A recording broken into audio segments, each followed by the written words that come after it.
You're listening to Parasearch Radio, news, views and reviews from the world of the paranormal from across the UK and beyond.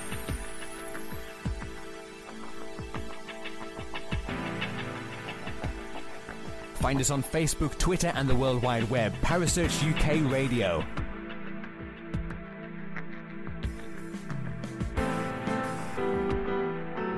Parasearch Radio, broadcasting to the UK and beyond.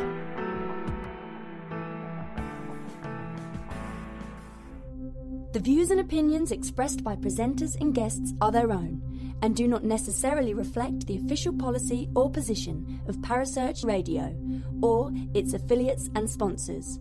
Listener discretion is advised.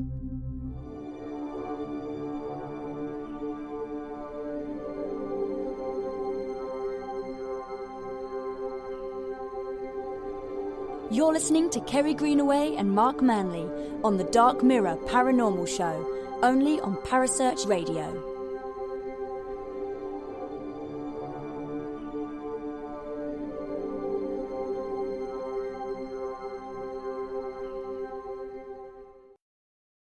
Good evening and welcome to the Dark Mirror Show. I am one of your hosts for this evening. My name is Kerry Greenaway and I'm joined by my lovely co-host, that's Mark Manley. Good evening, Mark.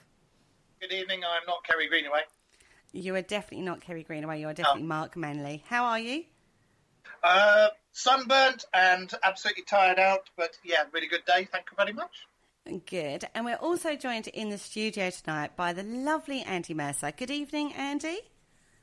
Hello, how are we doing over there? We're doing fine. It's a little hot, lads, isn't it? Just a touch. Yeah. Well, thank you for noticing. It's a little warm, and so, you know, it's slightly melting away. We are. We might. Good job you haven't got the camera on. Let's hope we make it to the end of the show without melting. Now, tonight we're going to be talking about tarot cards. Both Andy and myself read or have read tarot cards for quite a few years. Haven't we, Andy? Not for many years now, but yes, some time ago I used to indeed. And there's a little story behind why I don't anymore, and I'll tell you all about it a bit later on. Yeah. And quite often I read Mark's cards for you, don't I, Mark? Your cards are Mark, love. So we thought we'd talk to you guys a little bit about tarot cards tonight because, you know, it's a huge interest and I work with them quite regularly and, you know, we can't always do a conspiracy theory, can we, Mark? What, you mean there's no aliens in this one? Nah, no aliens at all. I told you I'd get one in there. I'm sure you'll get another one in there sooner or later as well. No, that's for later. I'm sure you can buy a tarot deck quite easily, images of aliens on it. There's every kind of tarot deck you can think of out there, so there's bound to one with aliens on it somewhere. Probably get a Star Wars one. No. I know nothing about tarot, but I do know sort of where it originally came from, ish. Okay. Okay, well, that's a good place to start. Let's start with the history of tarot cards. So, now, what is tarot? First of all, let's define what tarot card readings or tarot cards themselves are. Now, from my perspective, it's just a form of divination, but it has a more, you know, standard potential for outcomes and looking at influences surrounding like people and events and stuff like that. It's a lot more personal kind of reading that you can get rather than your Uncle Bob coming through. It's more all about the person that you're reading. Andy, what's your take on that? Very much so. They have been used for centuries as divination, as ways of telling the future, but there is a much a deeper meaning to tarot cards, a deeper element to them, which involves magic, of course, as well. They are roots to various systems of magic that you can actually engage in. They're often described as being a kind of grimoire in themselves. So they have a wide range of uses and meanings beyond simple divination. People tend to think of that first and foremost as being their use, which divination is basically divining from God information about the life, universe, everything, not just about the future. But yes, so they have a large and varied history. Okay, but the origins of tarot are steeped in mystery. No one really knows where they originally originated from, do they? Mamluk. The game of Mamluk from Turkey. That's just one theory, though, because there's theories that, Egyptians first designed them. There's also the Mithras that was supposed to have designed them. There's, they've been around for a long, long time, and no one really... No, that was just the earliest deck that we know about. No, the Carta da Trivione. That was before they did tarot. Wow. Well, it's worth the tarot deck as we know. Wealthy families in Italy commissioned expensive artist-made decks known as Carta da Trivione, or Cards of Triumph. These cards were marked with suits of cups, swords, coins, and polo sticks, eventually changed to staves and wands, and courts consisted of a king and 2 male underlings. The tarot cards later incorporated queens, trumps like wild cards unique to the tarot, and the fool for this system. There was tarot cards before that date, though. It was just the Italians who actually, almost formalised them into that kind of standard. But up to 14th century. That was the first original deck that's known. Yeah. To be fair. That's the first original deck. Deck. I know nothing about tarot, so, I just know a little bit about the history, that's it. Yeah, no, I mean, the very, very earliest decks, there are no original copies, but that is one of the first original copies that we have of the tarot deck, was the 14th century one from Italy. So, there is that history there before the Italians got hold of them. Now, and it did evolve. I'm not going to lie, the deck did evolve, but they weren't really designed. The very earliest known tarots weren't really designed for mysticism. They were designed for, like we said, playing a game similar to the modern day bridge, I believe.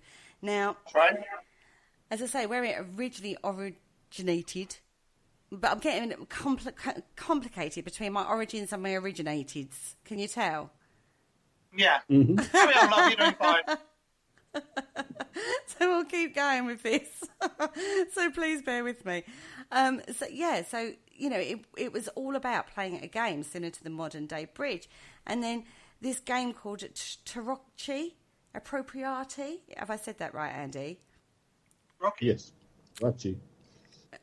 Which dealt random cards and used the symbology to basically make up a story. And this is sort of where the origins of all this came from. Now, the divinatory use... I'm so sorry, my words are awful tonight. The divinatory use of tarot... I know. Really took off in the 1700s when a guy called Jean-Baptiste Alliot in 1791, he wrote the Book of Arts of Reading Cards. And this was, where it became really, really popular as a tarot deck.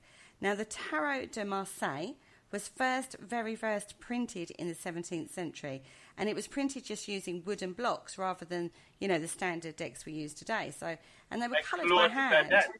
They were coloured by hand. So how amazing would they have been? They would have been absolutely beautiful, I'm sure. The thing that I found quite fascinating about it was I always wondered why some of the cards were just, excuse my French, but just downright weird. And then when you think about it, if like the French guy, you were just talking about the woodcut version, Claude Badel in France, 1751, all the cards were based on prominent things that meant something to somebody's life in that particular time. So that would make a lot of things really clear.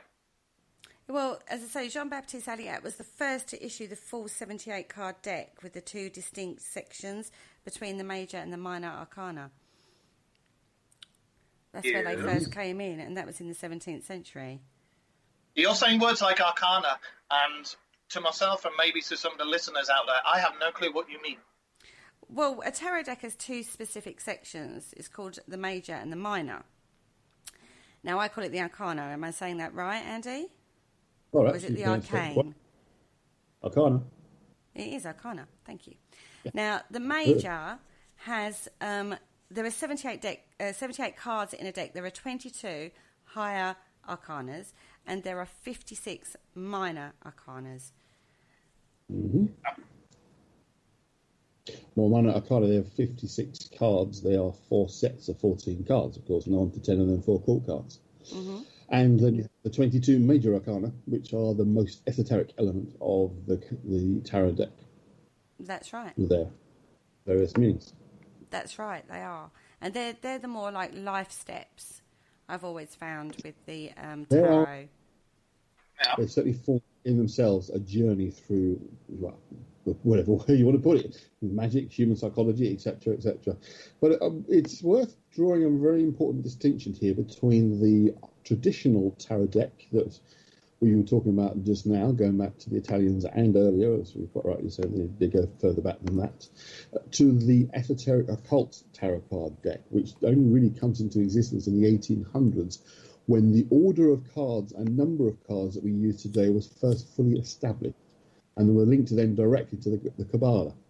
That's when you get the real formation of the idea of supernatural divination, if you like, of the cards themselves. So there is a convergence of histories, if you like. There is a standard cards which were treated very similar to playing cards that they used in games, as I say, making up stories with the images was another part of it. But the order that they now exist in was put together by Eliphas Levi in the mid-1800s. Now, Levi is very much the founder of modern occultism, and one of his lasting legacies is he created the current order of all 78 cards. So he plays a very important part in the divinationary usage and the more esoteric uses of tarot cards. Wow.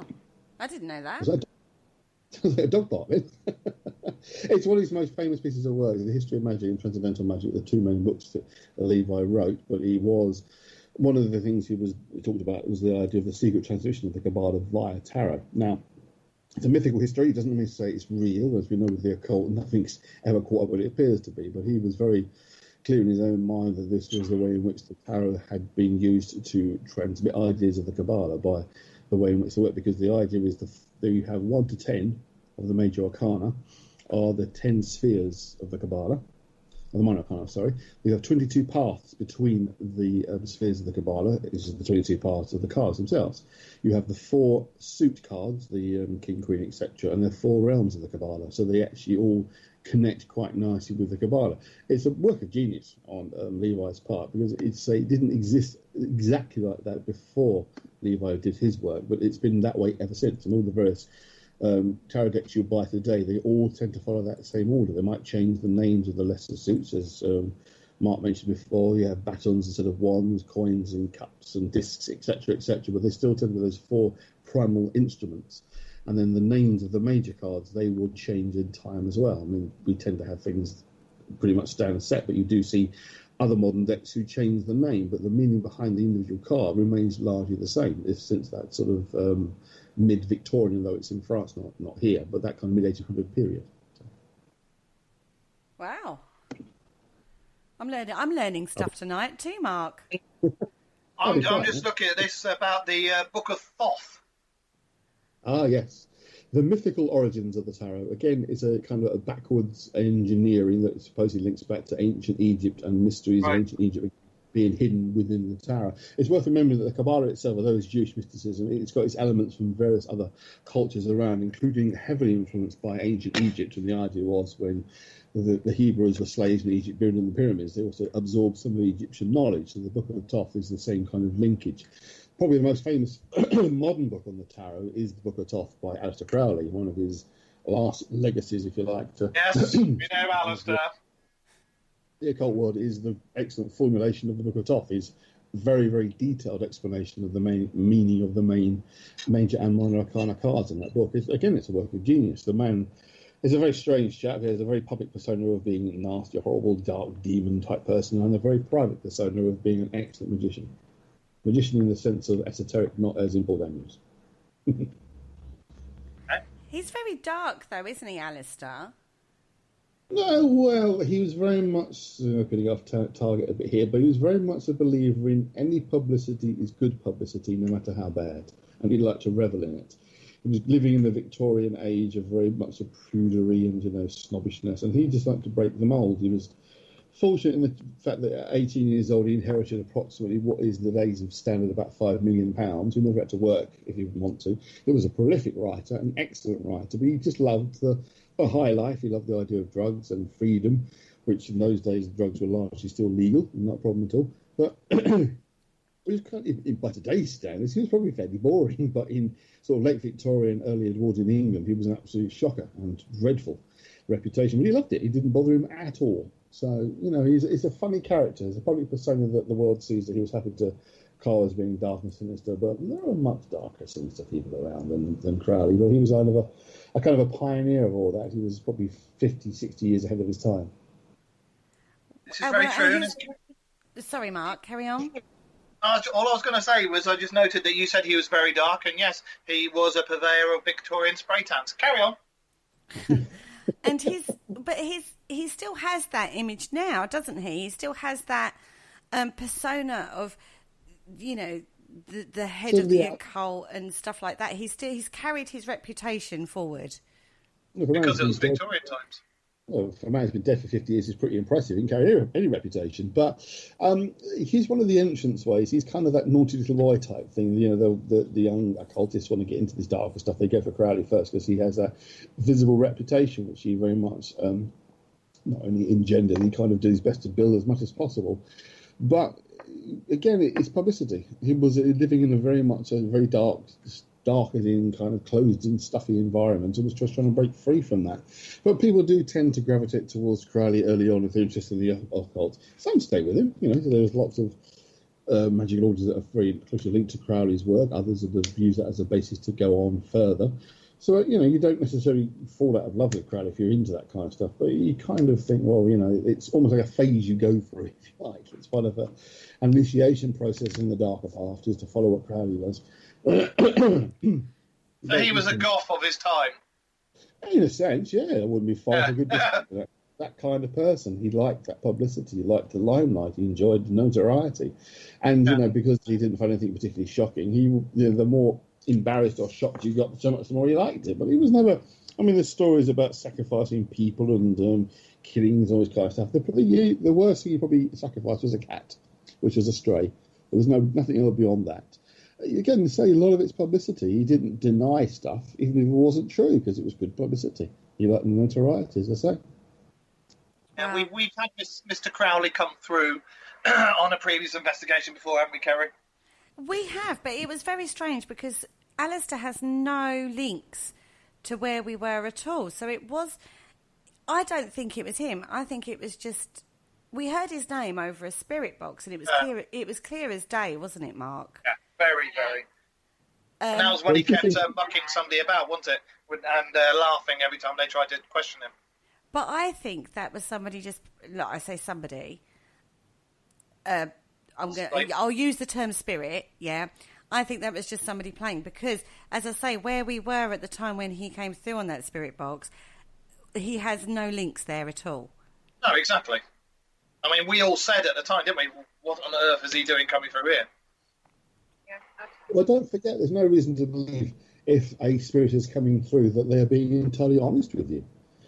If you're saying already now that you know of the reputation of being this dark magician type person, then a naughty person from the other side, not that I believe in any of that stuff, but think about it, the idea of someone from the other side pretending to be Crowley, because it's always dark and mysterious.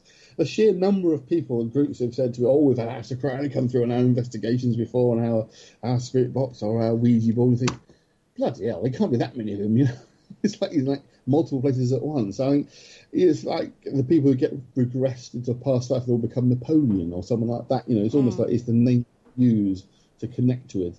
Now, I'm not saying for a moment he didn't come through, but I would be a little suspicious of anyone who says, definitely Alistair Crowley came through. Because at the end of the day, it's just one person, and are they really spread that wide and thin? I don't know. But, if you genuinely think it was, then I wasn't there. I don't know. No, we don't. We didn't think it was. We didn't know what it was, but his name came through on the spirit box, and that's sort of all. We sort of at that point it was okay. Well, whoever it is, has named that person, and either way, whether it's somebody, a spirit person, playing with us, or it is him. Either way, we are not going to entertain it. So we've stopped at that point, because either way, we ain't going to be mucked about.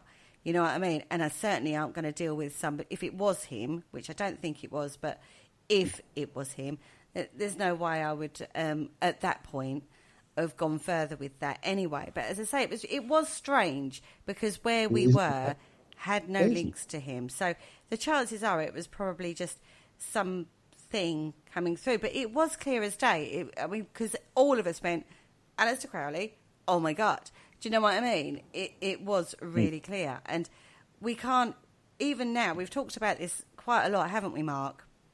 Yeah. And we can't explain that, because we all heard it at the same time coming through the spirit box.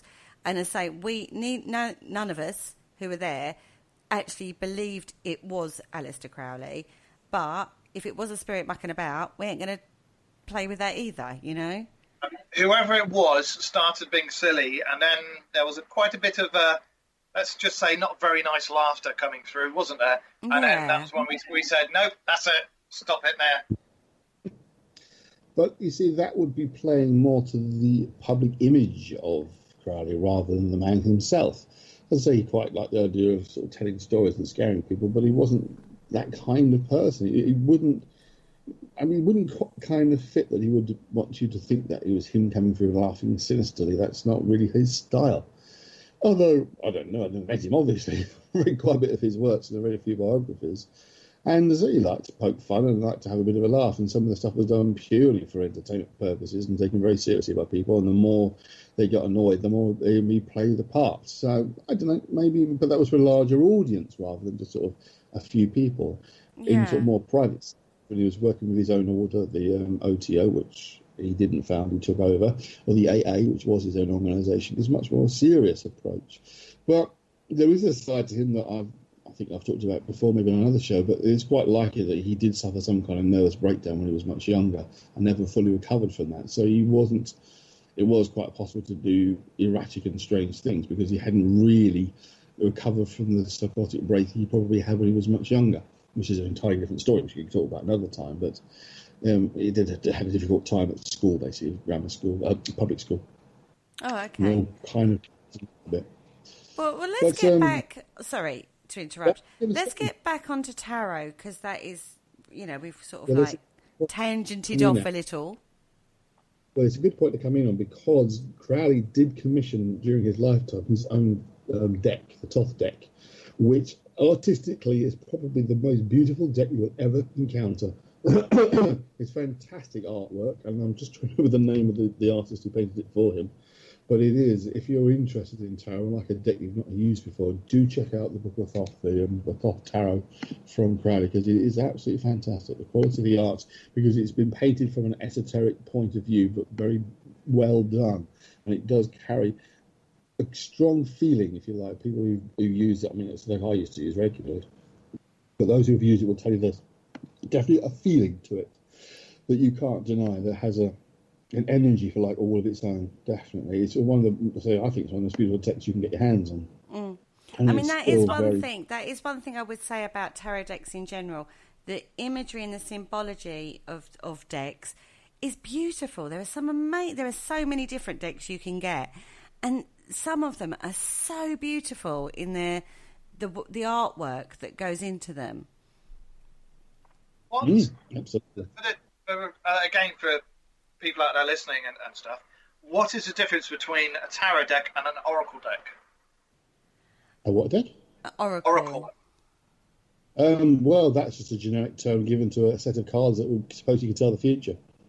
Tarot is a very specific number of cards, specific order of the major arcana, and a specific number of minor arcana cards. It's a term often applied to other decks that are not tarot at all.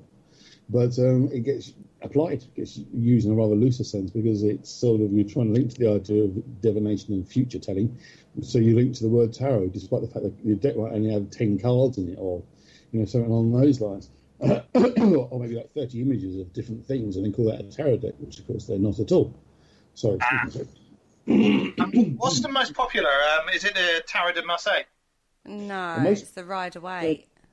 Sales is the Rider-Waite because it is the one people tend to start with to learn. Arthur Edward Waite was another member of the Golden Dawn, as was Crowley, although they never got on and never saw eye to eye on anything. Waite tends to be much more Christian based on his philosophies, if you like, but they were both in the Golden Dawn. And again, he commissioned his own deck, which is the woodcut style, although it's not really woodcut at all, but it has that look to it. But it's the one people tend to start using to begin with. I had an old friend of mine many years ago who owned a little esoteric shop here in my hometown, and I said to her one occasion, which deck sells the best? And she said, I sell more Rider-Waite decks than all the others put together. And that included the Thoth deck, although she said it's probably the second bestseller. But most people tend to go for the Rider-Waite deck. Rider is the artist Waite, is Arthur Edward Waite, the designer of the deck. But again, as I say, it's the codified, proper, correct order, correct number of cards. Mm. And the Rider-Waite deck. Sorry. I was going to say the Rider-Waite deck, for anybody who goes to get them, didn't they usually include a book that was written by Waite in which he explained about the cards? There is a separate book that Waite has written. You can get it, what they usually do is like a cut-down version. With most texts, there's usually a small book that gives you some information about it. But yeah, he wrote, again, a very good, very clear, concise book on the deck himself. But he's one of a number of people who did. Arthur Edward Waite did that one. Also, Samuel McGregor Mathers wrote a deck on the tarot. There's a chap by Ross Pensky who wrote a very good book on the tarot, all around at the same kind of time when it kind of took off, much like things like crystal ball reading and that kind of thing. You talk about the Victorian again, when you sort of had this emergence of an occult world that was previously being almost fragmented and quite well hidden. It starts to come towards the surface. And say the commercial elements, if you like, of tarot were quite obvious. You can give readings and get paid for them. So that was the way people could actually earn money in the world. It's probably one of the first ways you could really earn money out of being involved publicly in the occult was by being a tarot reader, which again has a long history. The idea of divinatory readings given by people like gypsies, etc. Because again, there's another sort of version of the history of the tarot that goes back that it was the gypsies who transmitted it from ancient Egypt. Because if you know, the term gypsy is a kind of a alteration, if you like, of the word Egyptian. It's the idea of the mythical origins of gypsies is Egypt, which again mythical, not necessarily true, but carrying that same knowledge, hidden knowledge of the tarot, but mainly the decks they used were tended to be more the ordinary playing card decks, which date further back, as a kind of deck of cards date further back than the tarot do. So they would tend to be using those kinds instead. Yeah, I mean, Rider-Waite deck was the first deck that I was bought for me. I got it as a present.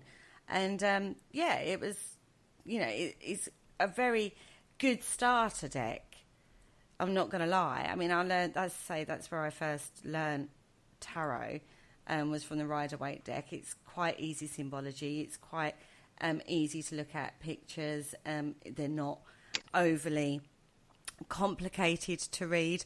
I mean, as I said before, there are hundreds and hundreds of different decks these days that you can buy. And some of them are dead simple. I mean, I remember I bought, oh goodness, this was ages ago, I bought something called the Witches deck, and it literally only had, like, for example, like the Two of Swords, it literally had two swords on it, nothing else. Yeah. So it was incredibly, you had nothing to go on symbology-wise if you were struggling to read. You literally were using it as a tool to link, I suppose. Or you would have had to have learned by rote what each card meant, because there were no, like, keys to give you pointers to what the card meant. Whereas a lot of other cards with the symbology, if you're reading a deck and you don't know the meanings of the cards, you can read the symbology within the cards, and that will give you cues, I suppose. And yes, you are also, you're the only person I'll go to have a reading anyway, because you've always been spot on. And as we all know, you've had many a deck over the years, so I think you're one of the best ones for it there.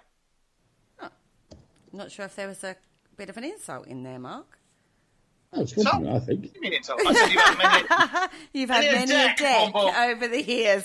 No, I have had quite a few different decks, Oracle as well as Tarot, but I always come back to If I'm doing a general reading for somebody, I will use the Rider-Waite. If I'm doing something a little bit more in depth, I will go for, I've got a Greek mythology deck that I use that came to me, funny enough, little side story on this one. I was at a boot sale, and, well, you know what boot sales are like. The tables are absolutely rammed with stuff. And there was love the boot sales. You got to love a boot sale. Well, there was just this pouch sat on the thing, and I felt a tingling. And I went up to the woman and I went, "Is that a tarot deck?" And she went, "Yeah." Anyway, I got it out and I'm looking at it, and it was the Greek mythology deck. And I counted it to make sure there was the right amount of cards in there. And I was like, "Why are you selling them? Why are you selling these cards?" And apparently what it was she was doing basically a house clearance. Her aunt had died, and she was just selling off her stuff. And this tarot deck, I say, it was nothing at all. It was just in a pouch. It wasn't laid out at all. But I felt it, and I bought it. And, you know, and there is a theory that you shouldn't buy your own tarot decks. Personally, I don't believe that. I think if you're drawn to something and you are drawn that much to it, use it, get it. Yes, absolutely. It's ridiculous to say don't buy it yourself, because you want to find one that you're saying there yourself, that you feel a connection with, and you feel actually works for you. And to simply say, well, you know, I have to have the one that someone chooses. If they go out and buy the Mickey Mouse tarot, you're like, oh yeah, great, I can be a professional tarot reader with the Mickey Mouse tarot. Yeah, no, and there is a Mickey Mouse tarot, by the way. So, is there? Yes, it was. Wouldn't surprise me. Years ago, and of course Disney themselves got irate and it got banned. But if you look it up, you'll probably still find images of the Mickey Mouse tarot. Oh my God. Sorry, excuse me. All I can say is, oh my God, on that one. Anyway, when we come back, we've got to take a quick break, guys. So I'm going to take a quick break. And when we come back, we're going to continue with this discussion about tarot cards. Hello, Harry Price here. Good evening.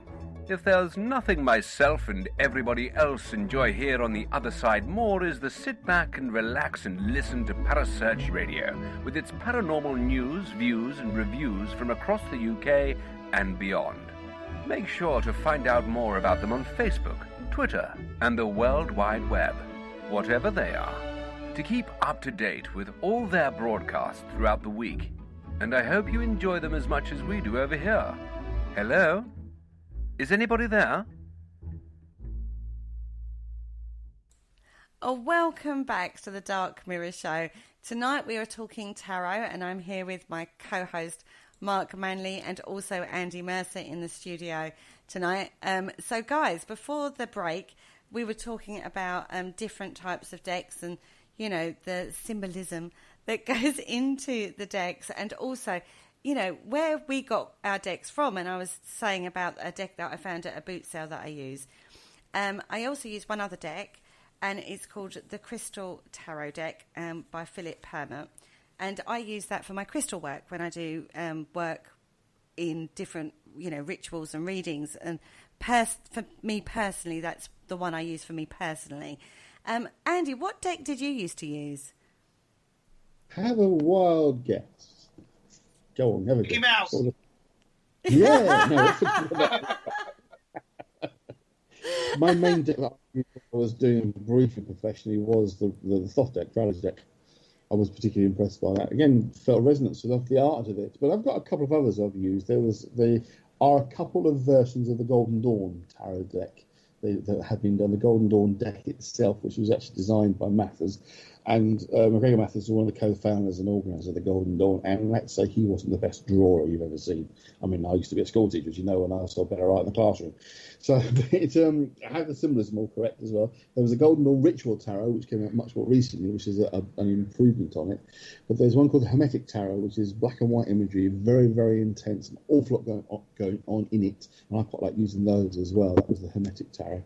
And then there's the Tarot of the Kabbalah. And we were talking before about the link between the Kabbalah, which is Jewish mysticism, and tarot decks. There's one that's very specifically the images on the cards, although it's still the same names and descriptions, they are directly referencing the paths and the spheres of the Kabbalah.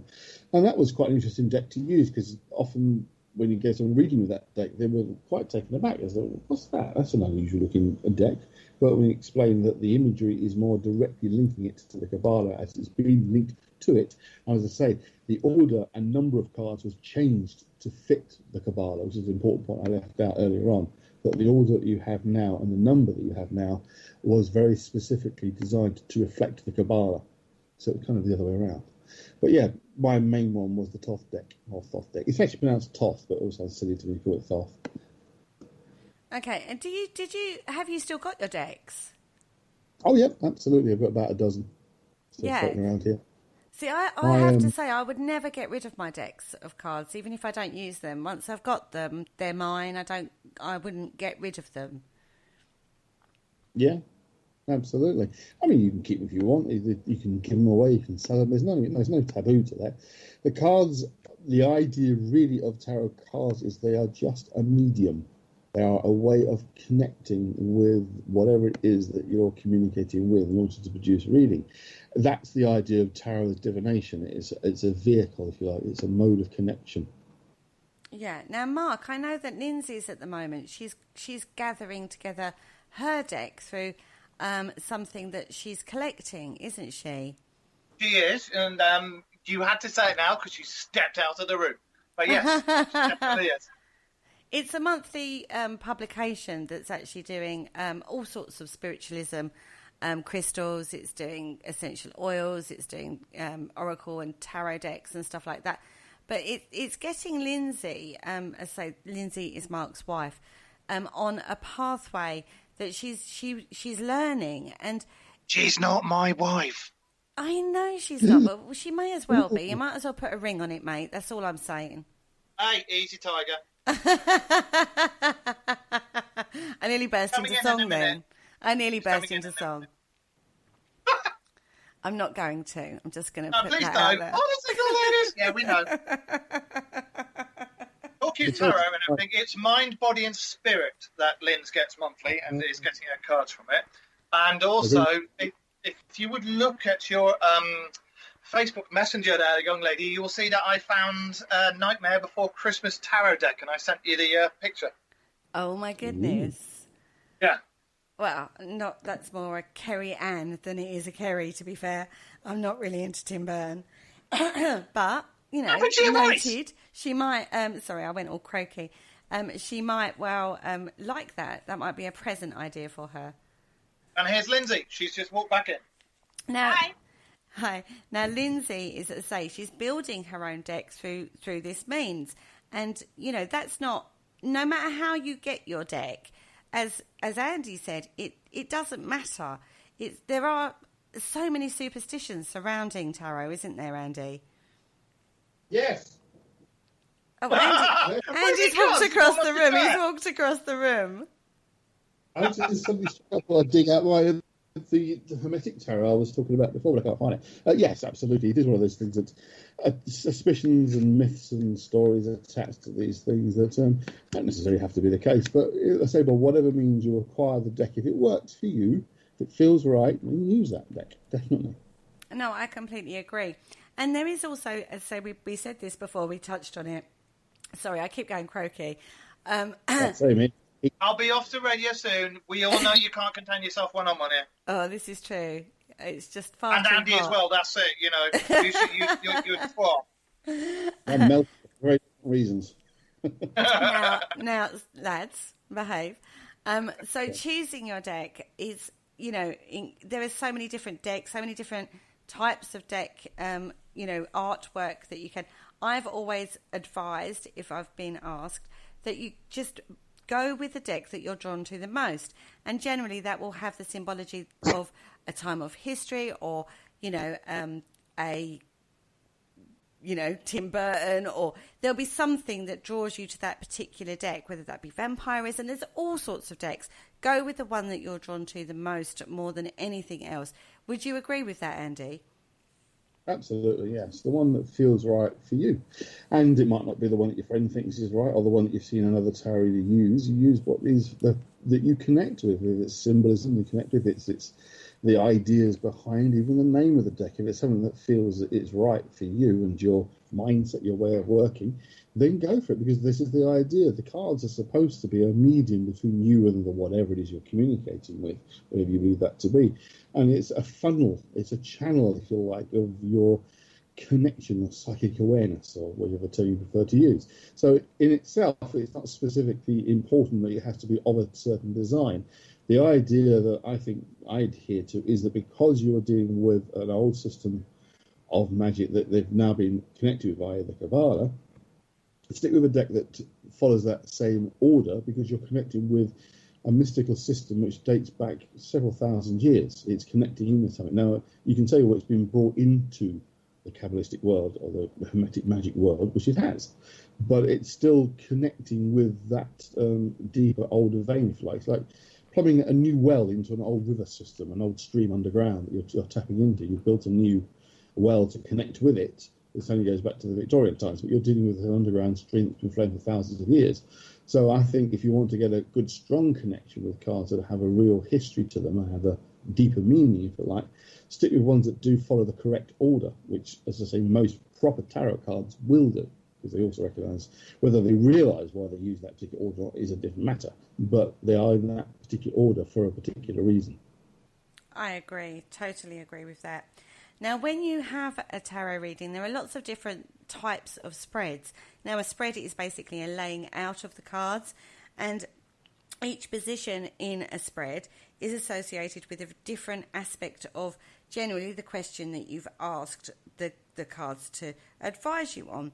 Now, there are so many, there are hundreds, well, I say hundreds, there's loads and loads of different types of spreads, aren't there, Andy? Oh, yeah. There are a few that are very, very popular, but there are, I mean, you are free to design your own. That's the thing as well. That's the beauty of tarot. You don't have any preconceived or pre-planned notion of layouts. You can invent your own. Completely. Now, I was going to say, a lot of people actually do tarot cards as an art project as well, don't they? Yeah. Oh, yeah. It is really popular, a popular medium, to be fair. Mm-hmm. You know, I'm a popular large. Well, I'm a popular small, but hey, that's a different story. Yeah, you're a popular small. Also, one of the things you are required to do in some magical orders, and Golden Dawn particularly, is you have to create your own. You only design your own deck. You have to be particularly wonderful. But the idea of that's how you learn the tarot is by drawing them yourself, and creating your own versions. And I say some that were made are quite nice. You can find images of them. Some of them are pretty awful, but that's not the point. The point is the connection that you have with them. And if you're making your own deck from scratch, good Lord. He's gone. What's going on?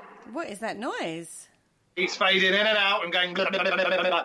Whilst that's going on, I just thought I'd like to say it's nice to see you showing showing Linz how to do tarot, and her picking up and actually doing a reading on you and being spot on, wasn't she? She was. She did a really, really good job. And that's what was so interesting about it, to be fair. She doesn't know the meanings of all the different cards.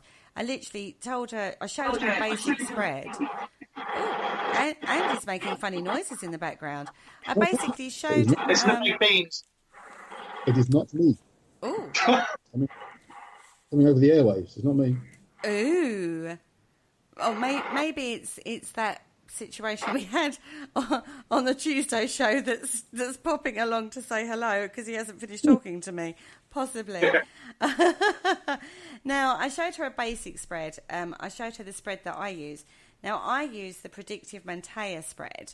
That's the actual the name of the spread, and it's quite a complicated and complex and in-depth spread. And she literally took that, spread and literally ran with it.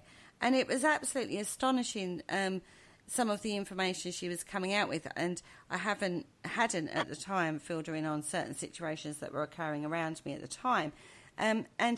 But she went with her instinct. She followed the cards. She just seemed to link in quite nicely. And that's the beauty of tarot, not going to lie.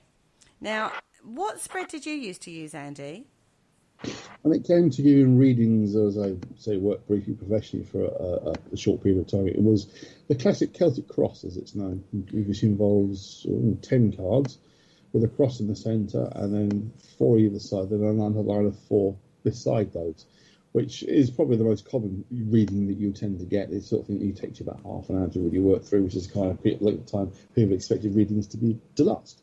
So that was the main one I used. I did develop my own kind of 4 cards twice round reading system, which was similar to what, as I say, whatever you think you can make yourself, you probably find someone who's already done it. But that one I used to use, that was more kind of private for just sort of friends and the likes back in the days when I was still tarot, but I haven't. What on earth's going on there? I have no idea. It's our paranormal pooch Patch sneezing. Oh. I stopped giving readings of any kind with tarot decks a number of years ago for various reasons. But when I did, I developed that little 8-card, 2 lots of 4 readings myself, which should take about sort of 10 minutes to do. And was always more specific to questions rather than a general reading of the future. Okay, so why did you stop reading cards? In all honesty, they were too accurate. I got a bit of trouble from somebody because I predicted something so accurately that was happening in their life that they thought I was actually involved in it, and they actually got they got a bit nasty. So it's a bit of a long story. Basically, it was I was working in a shop in my hometown, just sort of in the background, doing a couple of days a week when I wasn't working, so it was all cash in hand type stuff.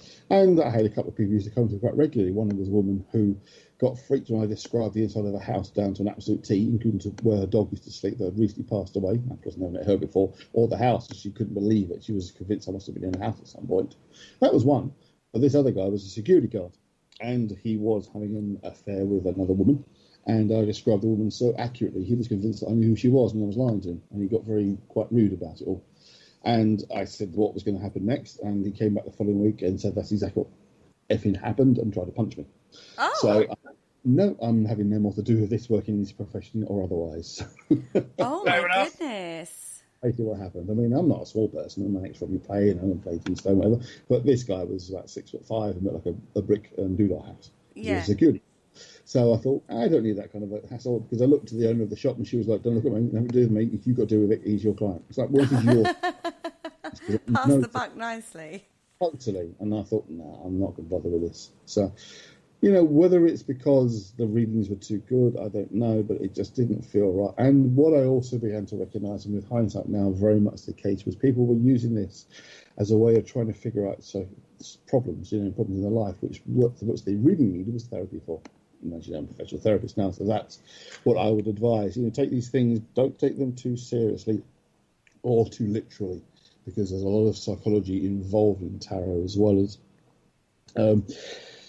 predicting the future. There's a deeper, more powerful effect working with tarot that it can have, because it is linking into my good old favourite topic, the archetypes, because the symbolism in the major arcana do cohere quite closely with a lot of Jungian archetypes, both in the symbol and its meaning behind it, if you like. And you can find that whereas you're giving a person a reading with the cards that they have picked, you might actually start reading yourself and recognise some of the things you're saying connect with your own thoughts and feelings within, and bringing things to the surface that you might not necessarily want the person you're giving the reading to know about or to feel. And you can find yourself getting caught up with all sorts of emotional outbursts, if you like, for want of a better word, because the cards are connecting very much with your own feeling and thinking rather than the person you're giving the reading to. So they might come for a light-hearted reading about, I don't know, what they should, what horse to bet on at the weekend, for a few quid, and suddenly you find that you can tell by the collection of cards that they are probably going to find they get themselves getting divorced or something, that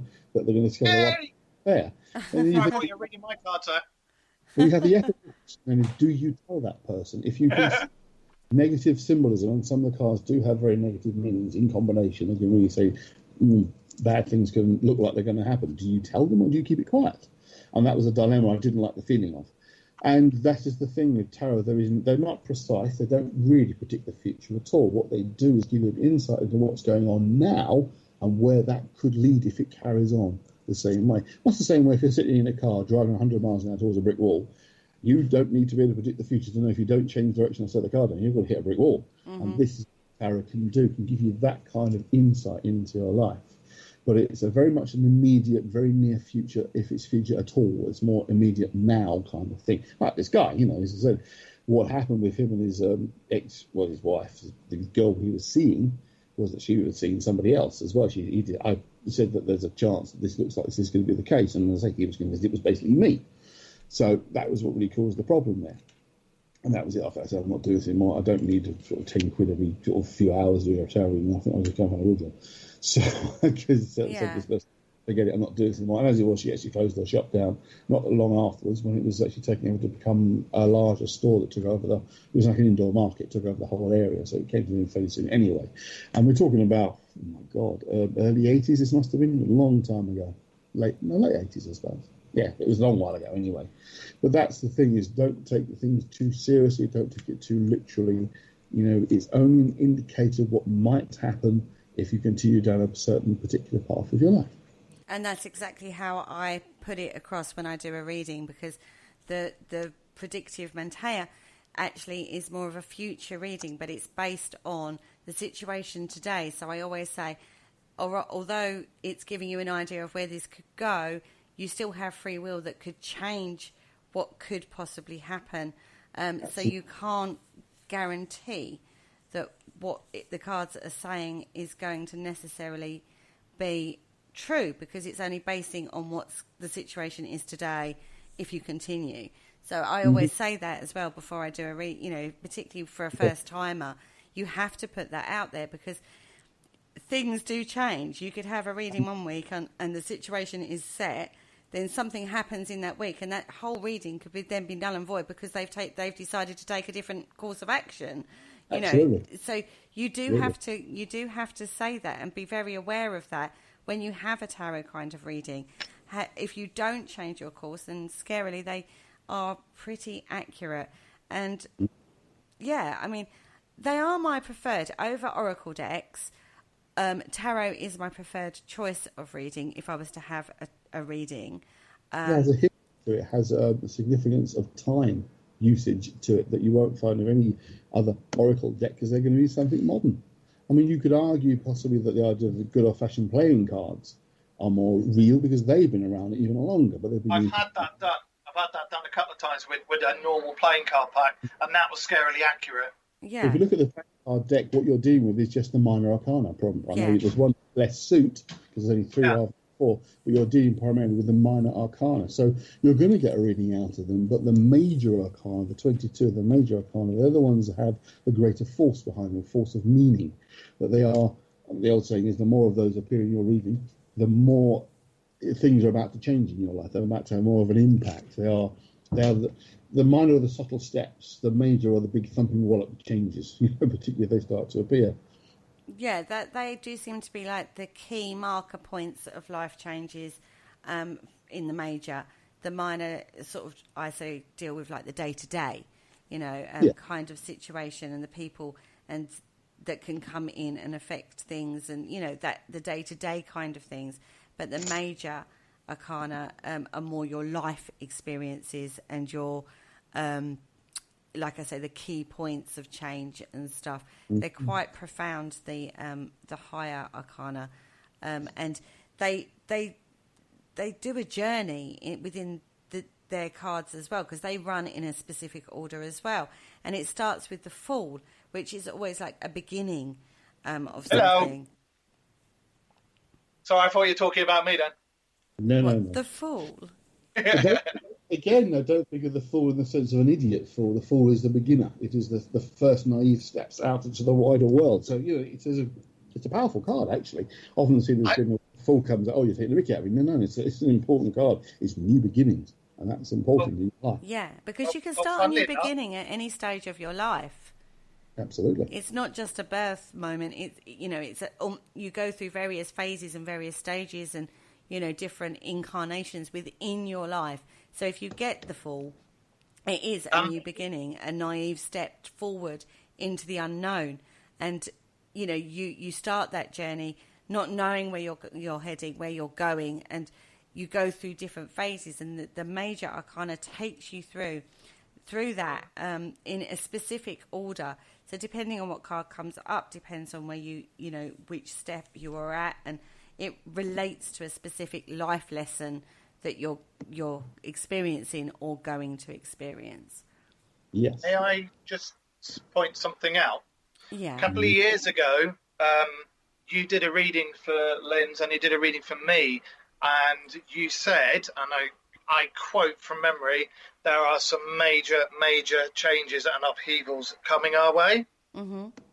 Don't know if you remember that, and that was before everything that happened. I'm not going to go into too many details, but as some of the listeners may or may not know, our son passed away last year. You were spot on. You said there was going to be a new start, fresh start, this, that, and the other. We're moving to Yorkshire and starting Trident Paranormal's Yorkshire side up there. So in game, you were spot on. And I know there's cold reading and I know there's charlatans, but out of all the people I've had do card readings, you've always been spot on. And you've always been spot on about some quite personal things as well. So, yes, you're very good.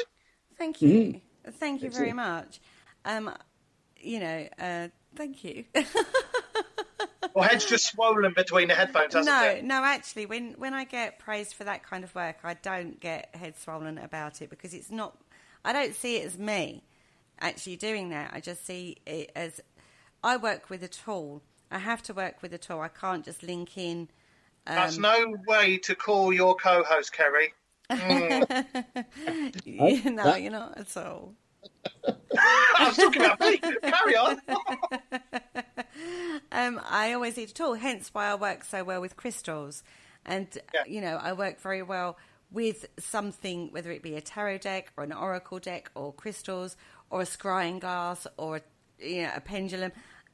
Because that's how I link in. That's where I find my strength. I can't do it cold. I find it incredibly difficult to do it cold. And bless her, Kerry Ann has tried for years to, help me on that next step of not needing a tool to use. But I've always found that I've needed a tool to use. And as I say, I started my spiritual journey with a tarot deck.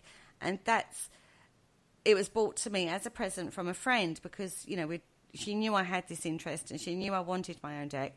And so for one birthday, she just bought it for me. And I just remember when we first started, my friend Katie, this was, when we first started, we would sit there for hours, with the book, doing different things with the cards and just reading out of the book and playing with the deck, basically.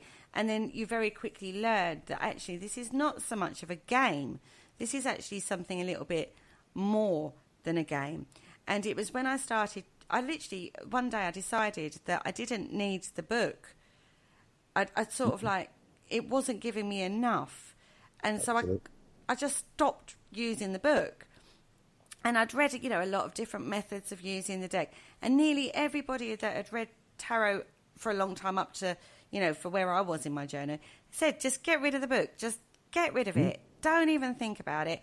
And start just reading what you see. Reading and linking in and just talk. And you'll be surprised at what comes out when you're talking. Just do it.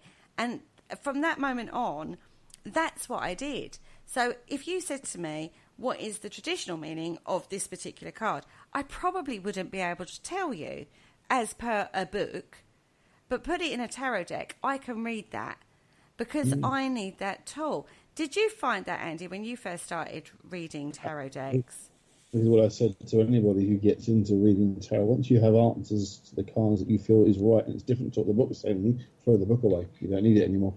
And they are triggers. The idea is they trigger ideas, they trigger connections, but they're dealing with the complexity of human life. Of course, one book and one particular meaning for a 78 cards, 78 meanings, is not necessarily going to encompass everything in reality in our life. So the key for a good reader is the interconnectivity between the cards. It's one thing to know each individual card's meaning, but what does that combination mean?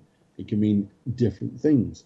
You have the combination of the cards and you relate it to the person's situation, and that's going to have a different meaning. So, you do need to know the basics, what each card roughly means, but also recognise that the combinations are something that is unique because you have thousands of possible combinations. If only 2 or 3 or 4 cards together can give you thousands of different meanings. when you add in the individual person's experiences, then you're looking at thousands of possible meanings. You know, two cards, I mean, for example, the Two of Cups and the Magician came out together for me, will probably have a different meaning if the Two of Cups and the Magician came out for even for, say, Mark. He's a different life, different experiences, different worlds. You know, we have different value systems. So they're going to mean something different to each one of us. So you do have to take that on board, and a good reader will know these things, will be able to interpret what they're seeing based on all the other cards in the reading. So you don't take any two in just isolation. In a longer reading of, say, 10 or 12 cards, you're taking on board all the connected meanings that are being revealed. So, yeah. Oh, I totally agree with that. It isn't just like individual card meanings. It is how they interlock and how they interact with each other.